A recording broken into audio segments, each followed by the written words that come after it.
जब कर्ण ने बर्बरीक के तीनों अमोघ बाणों को नष्ट कर दिया। महाभारत में कई घटना संबंध और ज्ञान विज्ञान के रहस्य छिपे हुए हैं। महाभारत का हर पात्र जीवंत है, चाहे वो कौरव पांडव कर्ण या कृष्ण हो या धृष्टद्युम्न शल्य शिखंडी और कृपाचार्य हो। महाभारत सिर्फ योद्धाओं की गाथाओं तक सीमित नहीं है।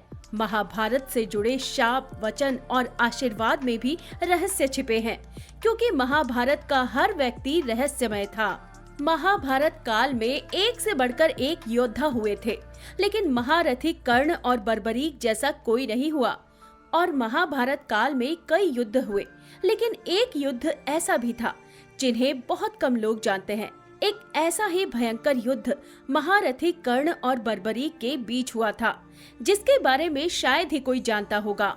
महारथी कर्ण के पास थे दिव्य कवच और कुंडल, जिनको किसी भी अस्त्र से नहीं भेदा जा सकता था, और बर्बरीक के पास थे 3 अमोघ बाण, जिनको काट पाना असंभव था। दोनों ही बहुत शक्तिशाली थे। महारथी कर्ण के कवच और कुंडल को देख देवता और राक्षस भी आश्चर्यचकित हो जाते थे। और दूसरी तरफ थे बर्बरीक, जिन्हें भगवान शिव से कभी खत्म ना होने वाले 3 अमोघ बाण मिले थे। कहा जाता था कि बर्बरीक मात्र अपने 3 अमोघ बाण से पूरे महाभारत युद्ध को समाप्त कर सकते थे। बर्बरीक को आज कलयुग में खाटू श्याम जी के नाम से पूजा जाता है।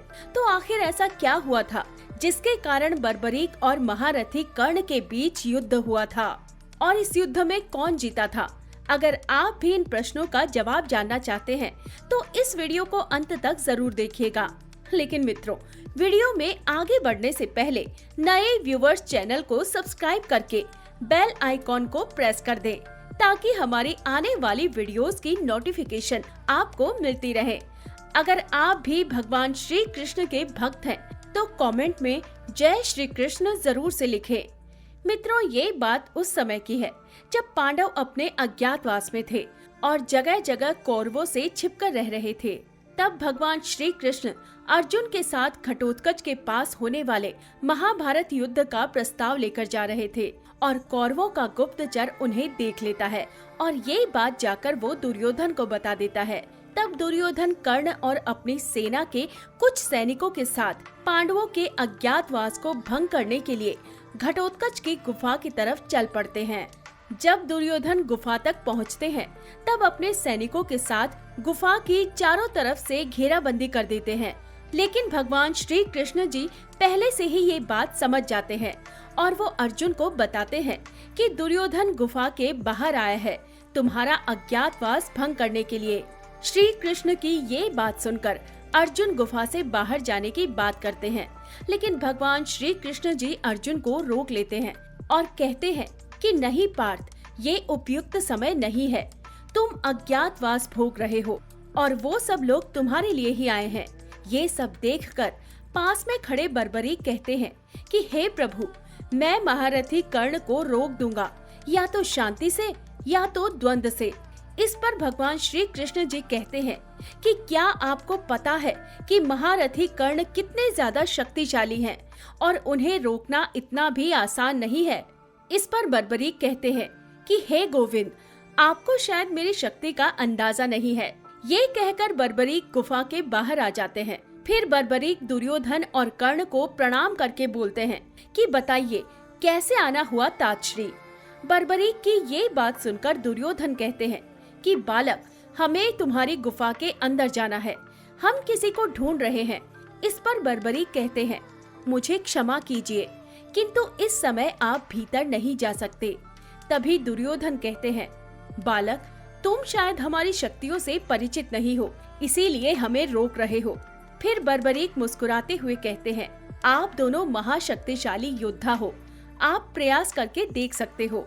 इतने में ही दुर्योधन सैनिकों से कहते हैं कि इसे यहाँ से हटाओ। लेकिन जैसे ही सैनिक बर्बरीक को हटाने के लिए आगे बढ़ते हैं, वैसे ही बर्बरीक धरती पर सिर्फ एक पैर मारकर ही साधारण से सैनिकों को गिरा देते हैं।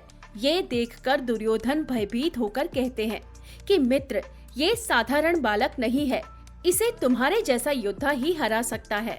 तब कर्ण बर्बरीक से बोलते हैं कि बालक, हमारे मार्ग से हट जाओ, अन्यथा तुम्हें मेरा सामना करना होगा। तब बर्बरीक कहते हैं, आप भी प्रयास कर लीजिए महारथी कर्ण। तब कर्ण बर्बरीक की ओर धनुष की प्रत्यंचा को खींचते हैं और छोड़ देते हैं।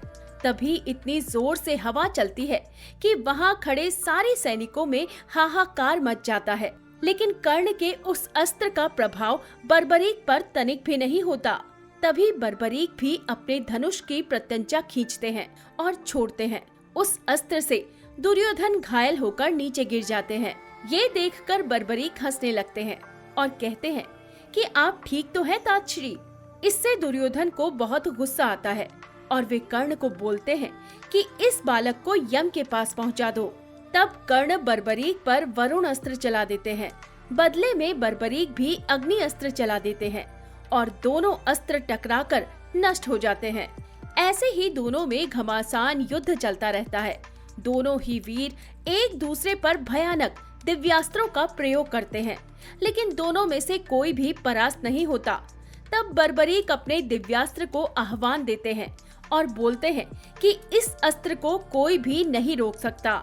लेकिन बर्बरीक अपना दिव्यास्त्र कर्ण की बजाय दुर्योधन पर छोड़ देते हैं और महारथी कर्ण अपने द्वारा उसे रोकने का प्रयास करते हैं, लेकिन उसे रोक नहीं पाते और वो अस्त्र दुर्योधन की ओर बढ़ने लगता है। ये देखकर महारथी कर्ण स्वयं दुर्योधन के सामने आकर खड़े हो जाते हैं। फिर जब वो दिव्यास्त्र कर्ण से टकराने ही वाला था, तभी उनका दिव्य कवच प्रकट हो जाता है और उस कवच से टकराकर वो अस्त्र नष्ट हो जाता है। ये देखकर बर्बरीक को आश्चर्य होता है। वे मन ही मन सोचते हैं कि ये कैसे संभव हो सकता है। इस दिव्य अस्त्र को तो केवल इंद्र का वज्र ही रोक सकता था।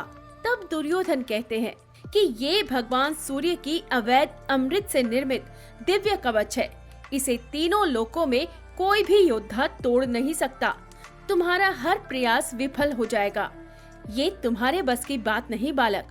तब बर्बरीक क्रोध में आकर भगवान शिव का स्मरण करके एक साथ अपने तीनों अमोघ शक्तिशाली बाण छोड़ने जाते हैं।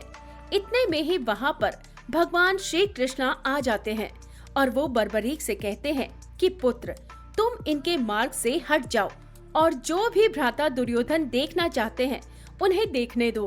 तब दुर्योधन और कर्ण अंदर जाते हैं, लेकिन वहाँ पर उन्हें कोई नहीं मिलता, क्योंकि भगवान श्री कृष्ण ने अर्जुन को अपनी माया से अदृश्य कर दिया था। लेकिन मित्रों, आप क्या मानते हैं? यदि बर्बरीक ने कर्ण पर भगवान शिव के दिए अपने तीनों अमोघ शक्तिशाली बाण चला दिए होते तो क्या होता? क्या कर्ण का कवच टूट जाता? और आप महाभारत में सबसे शक्तिशाली किस योद्धा को मानते हैं? शिखंडी, कृपाचार्य, कर्ण, भीष्म पितामह, अर्जुन, बर्बरीक या फिर किसी और को? हमें कमेंट करके जरूर से बताएं। मित्रों, आशा करते हैं कि आपको ये वीडियो पसंद आई होगी। तो अब दीजिए हमें इजाजत। मिलते हैं आपसे किसी और ऐसी ही ज्ञानवर्धक वीडियो में। तब तक के लिए आप अपना और अपनों का ख्याल रखिए। Thanks for watching.